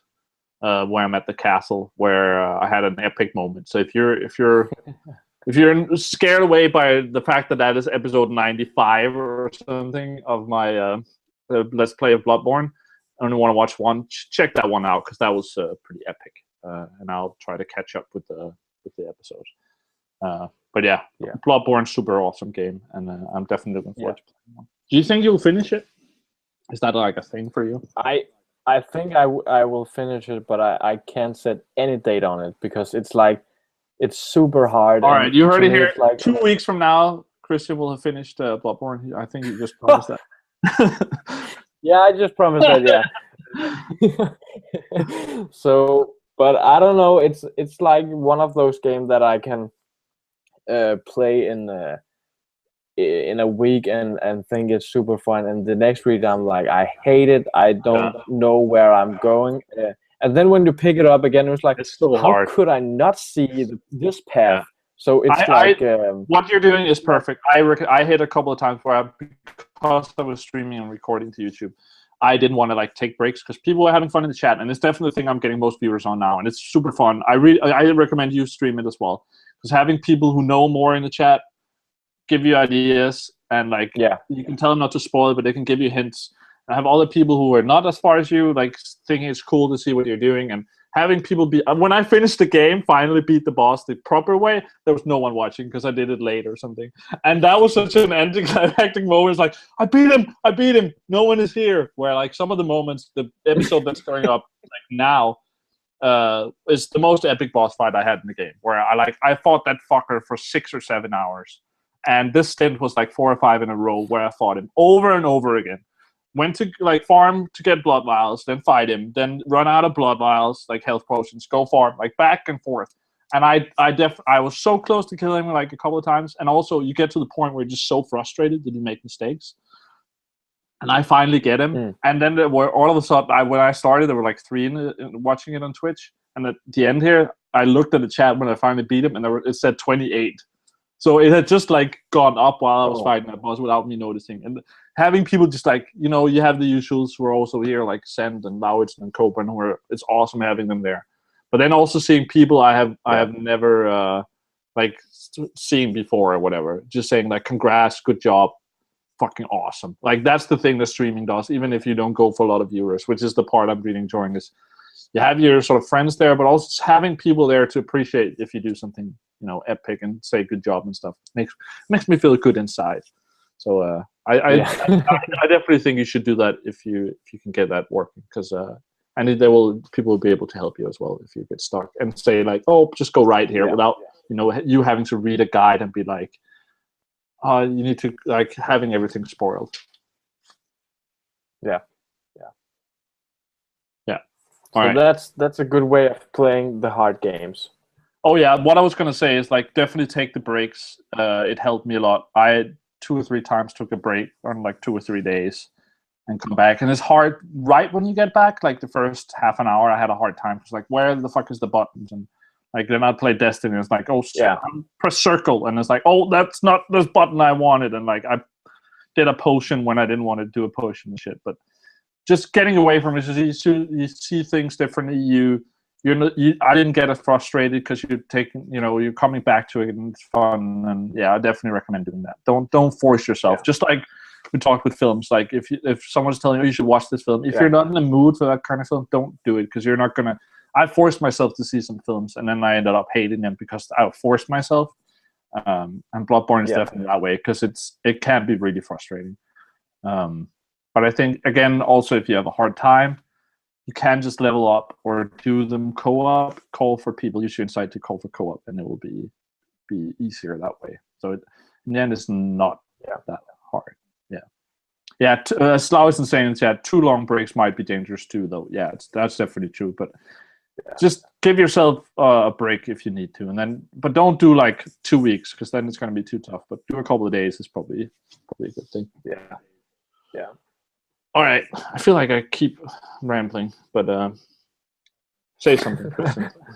I just interrupt you anyway. I just want to say that I looked at the PSN very recently, and there was a lot of games that were on sale, and actually some of them I've never heard of being released to the PS4. And then also there was a lot of free games for PS Plus members, and I've never heard of them either. So I'm definitely going to play a lot of free games the next couple of weeks. I forgot to download the Plus games. I should do that. Yeah. And I think sorry to interrupt again, but right now also like Destiny is super cheap. I think Alien Isolation is like 120 Danish crowns. There's a couple of games like that, like big games that are super cheap. So we're getting that Steam level of like discount sometimes. So yeah, definitely that's a good point. Check that out. Exactly. And I just I'm considering, and I think I want to do it this night. I'm going to buy Child of Light for 32 kroners. Just bought that, and also okay, yeah, and it's very cheap. I think it's like 70% off. Yeah, that's why I bought it as well. Then I need to play this 30 crowns. That's nothing. Yeah, and then also Slender is actually also something around 30, 40 kroners. And I'm also considering buying that, but just because that could be fun to stream, and you're gonna hate it, but that other people's gonna love it. Yeah. So that's maybe something I want to buy. That reminds me of a promise to play. Yeah, we're gonna have to do that. I actually completed Outlast, but I am in the beginning of Whistleblower, and that's super scary also. So, and it was like also I bought it for like I think it was 25 kroners or something. So the DLC sometime on PSN is so cheap. So definitely check them out like on Monday or something. So you got these new offers. I will say I saw buy the Alien stuff, too. things like that is until the 13th, I think. Yeah. So definitely check it like today or tomorrow or something to make sure you get it. Of course, Plus is like a month. But I just every Monday it's good that you check out which game there is. Yeah, I think it actually resets like it doesn't it Tuesday or Wednesday that reset that stuff, but whatever. Just make sure you check it because there's definitely offers now. Yeah, but then I don't got more on my paper. All right, I got a couple of things. Of course, as we talked about earlier, it was the big Star Wars Day on Monday. So as you might have seen, I played a lot of Star Wars games. I didn't end up watching a movie because I just played games all day basically.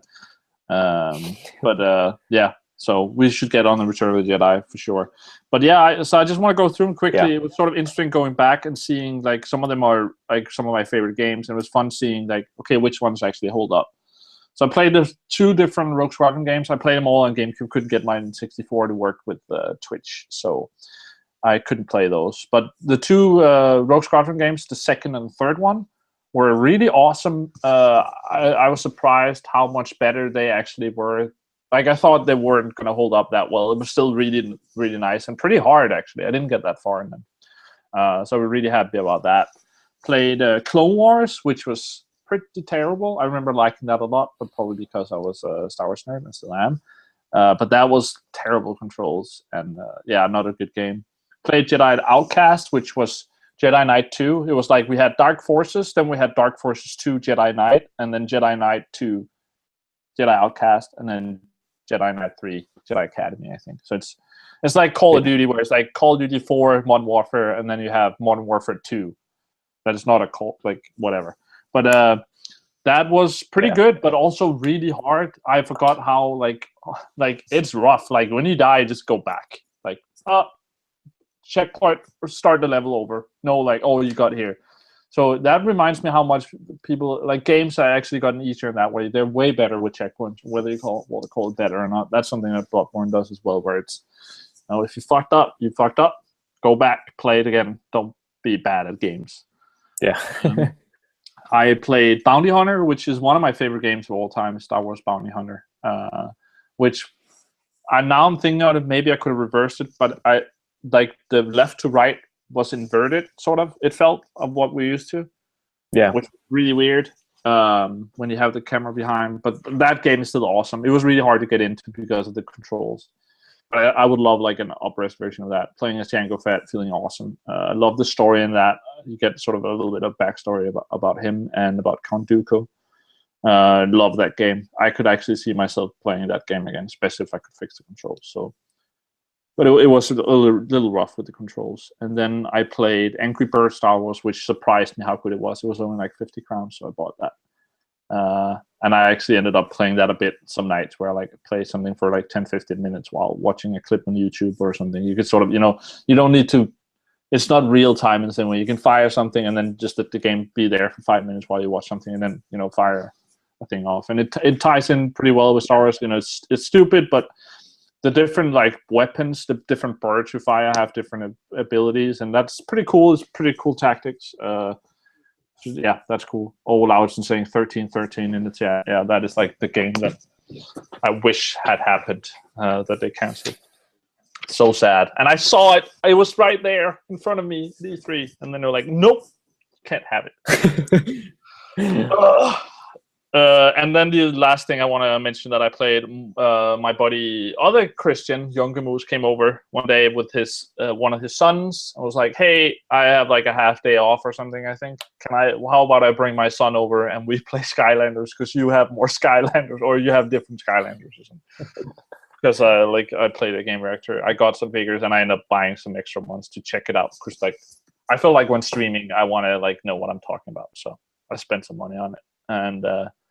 It was pretty awesome. I think I'm actually going to go back and finish that on hard because it's surprisingly good, and I'll get the platinum. And it's actually better than you'd think. A lot of ways. You don't really need to buy all the figures. I found out. Just stupid now because now I spend the money. But I was happy to say that to people. You don't really miss out on a lot by not buying the figures. Of course, kids want it, and I would want it probably if you get into it. You want to have all the cool shit. But it's not as bad as I thought it would be with that stuff where they like force you to spend a shitload of money on Skylanders. I guess it sort of does it itself because kids just want the figures. But it's surprisingly good. Like it's pretty good sort of simple Diablo game, and you get like hats you can put on them, your characters that gives boosts and horde mode and and it's pretty hard on hard. So I think I'm gonna go back and play that, and it's also this one trap team is a lot better than the previous ones. I feel like the way you can trap bosses and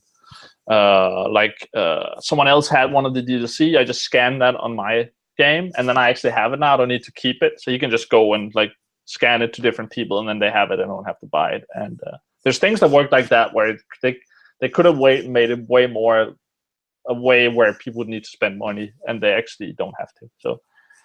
That's really cool. So if you have kids or you feel like a kid, maybe check that out. Because I was really positive about that game actually. And then also it's just seeing a kid being super excited about something, whether it's a game or a film, especially if it's something you care about, which I don't care that much about Skylanders, but just seeing his like excitement when he's like, "Oh my God, you have!" And I know I don't. And he knew all the names of all the figures I had. I had no idea.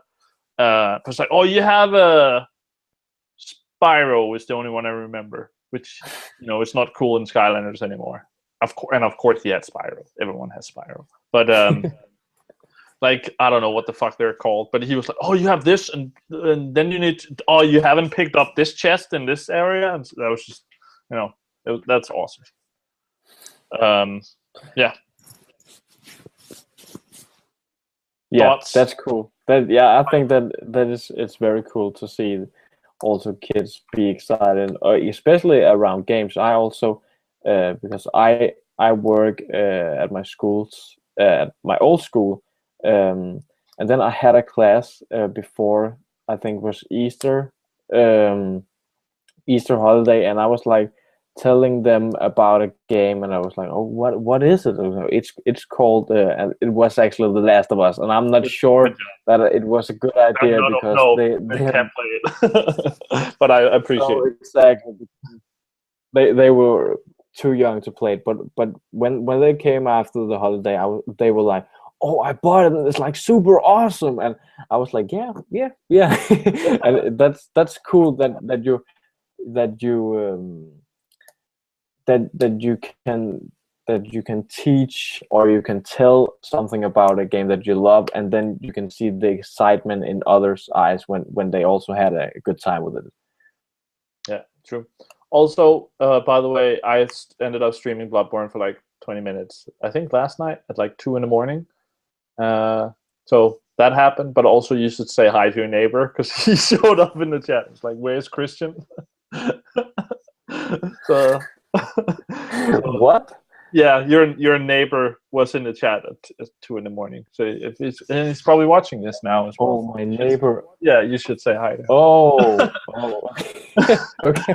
I thought I could I was like, I feel like I need to stream most of the Bloodborne I play at least because some people have followed it, and I'm gonna put it on YouTube. I'm actually not recording the stuff I'm doing right now. I'm only gonna do like a few clips once in a while because it's the same stuff. So when I beat the end again or do chalice dungeons that I haven't played before, I'm going to do it. But I'm not going to do the same bosses again. But I'm still going to stream it because a lot of people like watching it. And I found out some people actually watch the replays on Twitch as well. So it's like, okay, people are probably not going to watch it when I stream at 2 in the morning. But maybe they're going to check the replay next day or check the archive on Twitch. Yeah. But yeah, there was actually a couple of people who were like, hey, oh, you're streaming now, isn't it? Yeah, okay. And he was one of them. So I guess gamers were sometimes up late, and it was fun. Yeah. Is there anything else you want to talk about? Anything you're excited about, or things? No, I don't think so. What about the Quilstor channel? What do you have planned for the future? What should people?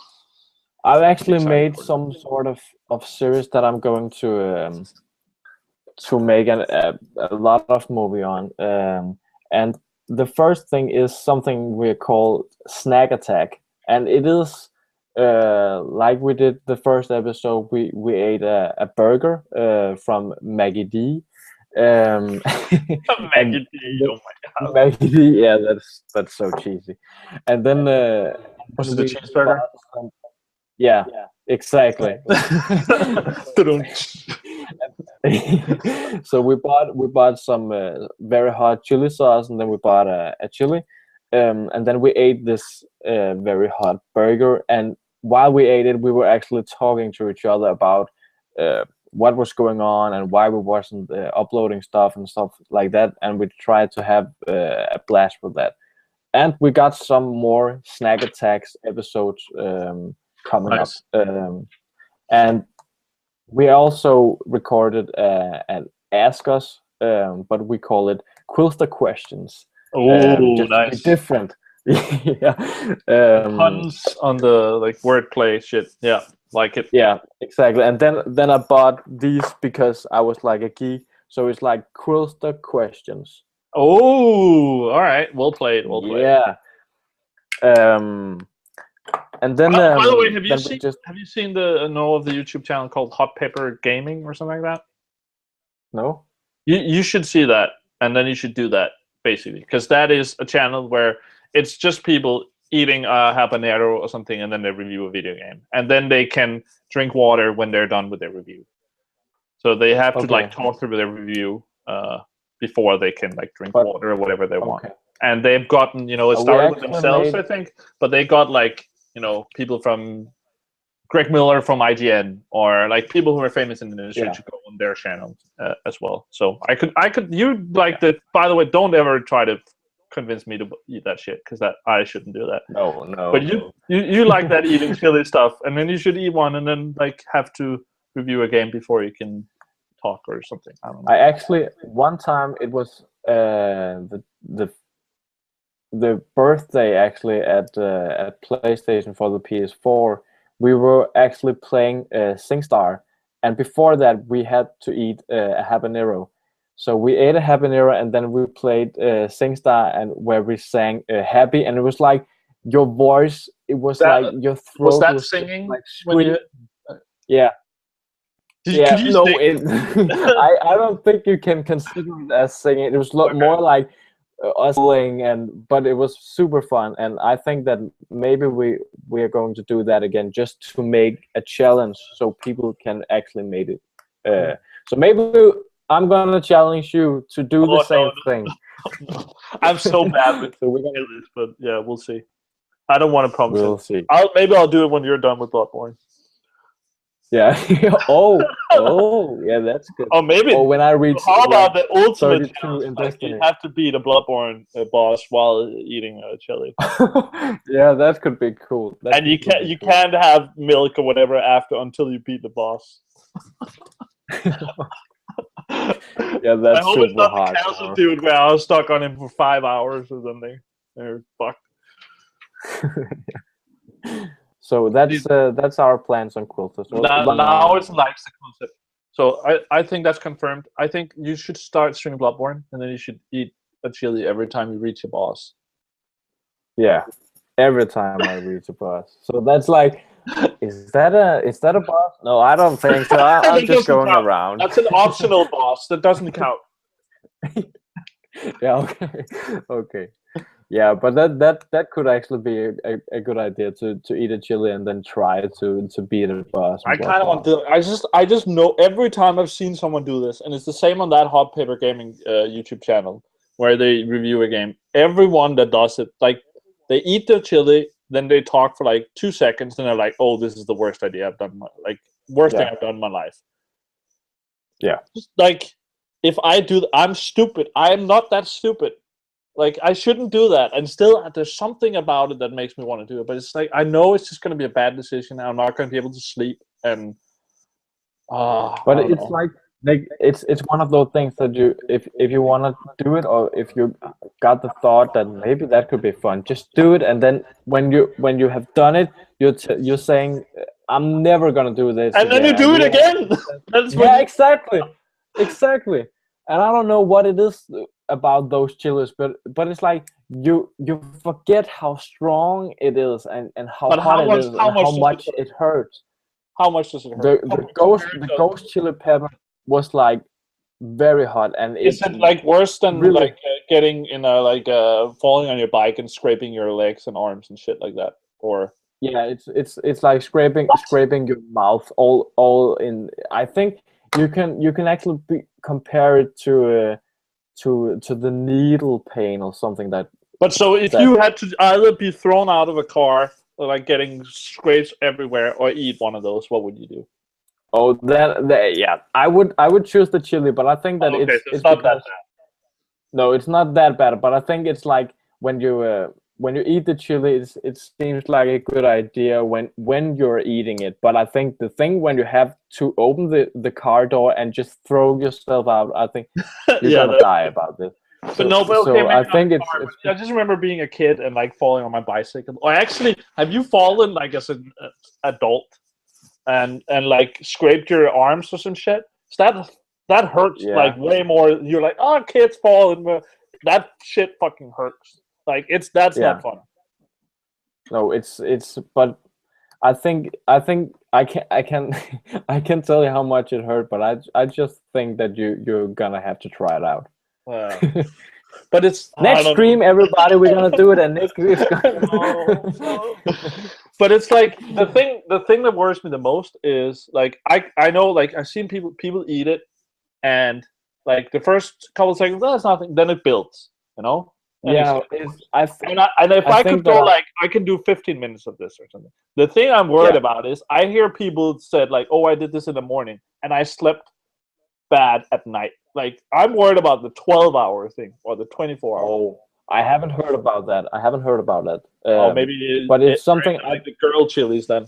Maybe you should eat the proper one.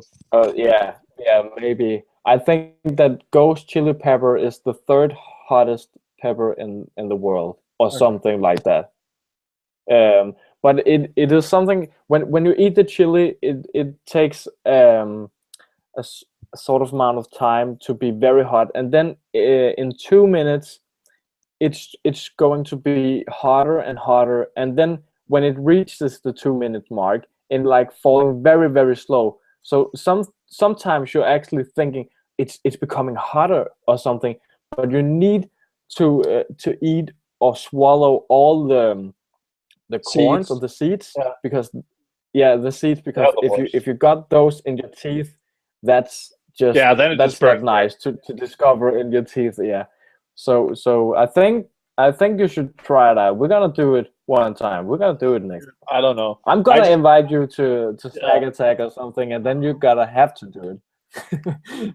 I just, I'm down for doing that sort of things. It's just, I know, like, I'm not good with strong food. Like, I know some people who can eat like really strong food. They can't fucking taste shit because they have burned their fucking taste buds like off. Yeah. But I think if you do it like one time, it's not that. No, then it's only bad that one time. Right? Yeah. Exactly. I'm not worried that it's gonna fuck up my taste buds that one time, but it's like I just think I think it's stronger for me because I don't eat a lot of hot food. Maybe I just think that it hurts no matter what. Yeah, I have an uncle who's from Algeria, and they basically eat chili for like lunch. Like I have been I don't remember because I was like 5, but we were in Algeria, and I've seen it since as well, where they would for lunch they would just eat bread and chilies, like the chilies that you're like, that's lunch. Shit. And I'm just like, and when he makes food or gets food made for like family stuff, he always has this side thing that's only for him. And just if you ever get in the situation where you're with me, with him, and don't eat that shit, because that is not, that is like you have no idea. So I just know there's people like that who can eat chilies and it doesn't affect them as much. Where I'm like, I don't know. But I guess now I have to do it. We've talked way too much about it. We'll have to see about that. Yeah. Just I don't know. Fuck, dude. That's not gonna be good. We're gonna do it. Yeah. It's on. It's on. All right. Yeah. All right. Yeah. Did we get to anything you're excited about? Anything? What are you gonna play? Any movies you're gonna watch in the? You're good. You're a good guy for like cinema stuff. Like anything we should watch in the coming weeks, or games you want to play?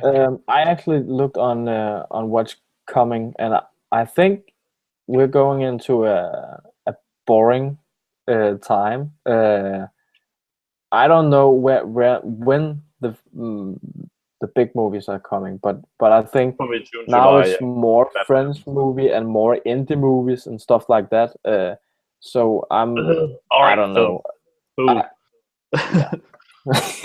But I'm like I had I think it was Friday. I really wanted to go to the cinema, and I was like, I'm just going to see what is actually going. And then it was more like I want to go to the cinema to see what's there. Yeah, exactly, and nothing was there, so I'm not gonna watch anything. So I actually don't know. It's I think isn't Mad Max? I don't know. I haven't really kept up on it either. Think it's no, but I think you're right. Mad Max is around the corner. But yeah, I'm gonna watch House of Cards, finish that, of course, continue Game of Thrones. I haven't really had any like films on my radar. I know there's films I need to watch. I promised Rune last week to see whatever films he recommended. So I have a long list, but I guess for me right now, like it's gonna be all about playing Destiny DLC coming out in a little bit over a week, and The Witcher coming out the same day. So, and I don't know how long I'll get with Bloodborne before that. I'm beginning to think, should I go for the Platinum before? Because I think I might be able to do it with not too much.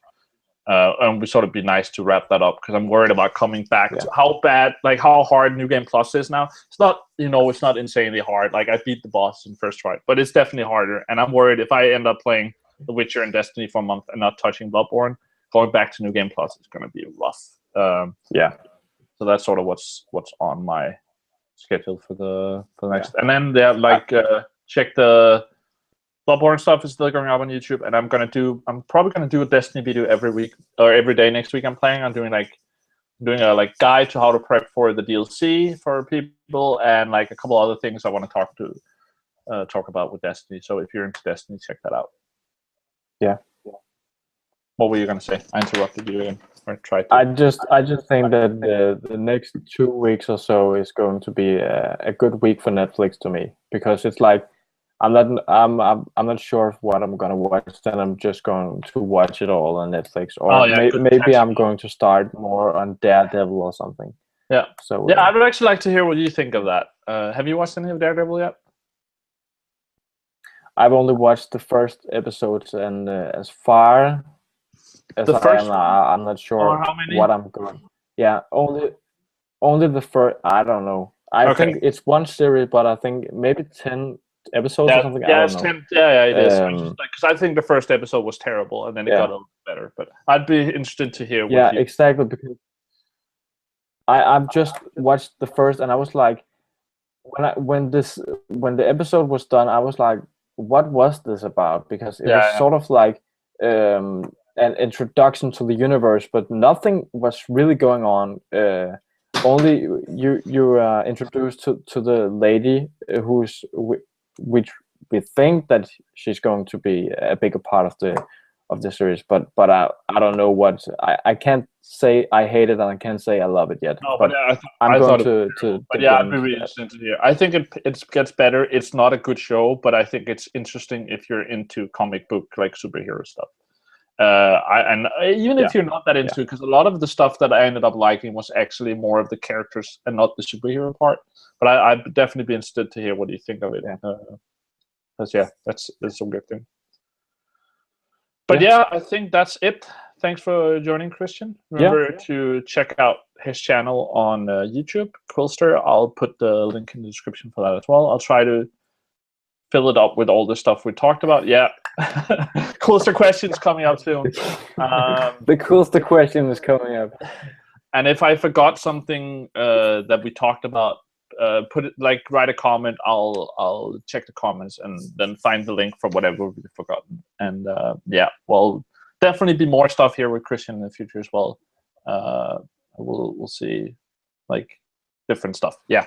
So thanks again for joining, Christian, and thanks to everyone for watching.